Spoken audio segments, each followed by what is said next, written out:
മഹാരാഷ്ട്രയിലെ ബദ്ലാപൂരിൽ നിന്നുള്ള വളരെ ക്രൂരമായിട്ടുള്ള ഒരു വീഡിയോ ക്ലിപ്പാണ് ഇപ്പോൾ സമൂഹ മാധ്യമങ്ങളിൽ വ്യാപകമായി പ്രചരിക്കുന്നത്. സ്വന്തം അച്ഛനെ മകൻ കാറിടിച്ചു കൊലപ്പെടുത്താൻ ശ്രമിക്കുന്നതിന്റെ വീഡിയോയാണ് പുറത്തു വന്നിരിക്കുന്നത്. അച്ഛനായ സതീഷ് ശർമ്മയാണ് മകൻ ബോധേശ്വർ ശർമ്മ കാറിടിച്ച് കൊലപ്പെടുത്താൻ ശ്രമിച്ചത്.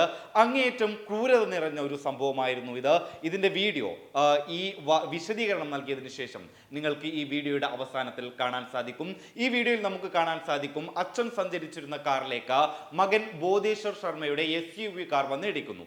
ഈ സമയത്ത് കാറിന്റെ ഡ്രൈവർ പുറത്തേക്ക് ഇറങ്ങുന്നു. പുറത്തേക്ക് ഇറങ്ങിയ സാഹചര്യത്തിൽ ഇയാളെയും മകൻ വാഹനം ഇടിക്കുന്നു. പിന്നീട് ഈ ഡ്രൈവർ കാറിന്റെ അടിയിലായിരുന്നു. കാറിന്റെ അടിയിൽപ്പെട്ട ഡ്രൈവറെ ഏകദേശം ഒരു 50 മീറ്ററോളം കൊണ്ടുപോയതിനു ശേഷം വീണ്ടും അച്ഛൻ സഞ്ചരിക്കുന്ന ഈ കാറിലേക്ക് മകൻ ഇടിക്കുകയായിരുന്നു. ഈ കാറിന്റെ പിന്നാലെ ഒരുപാട് സ്കൂട്ടർ യാത്രികരുണ്ടായിരുന്നു.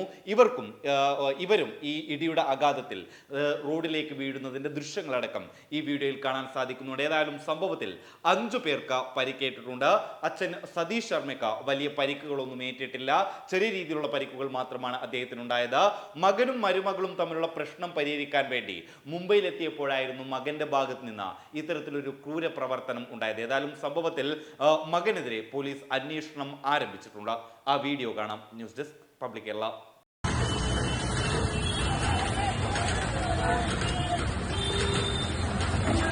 Shit.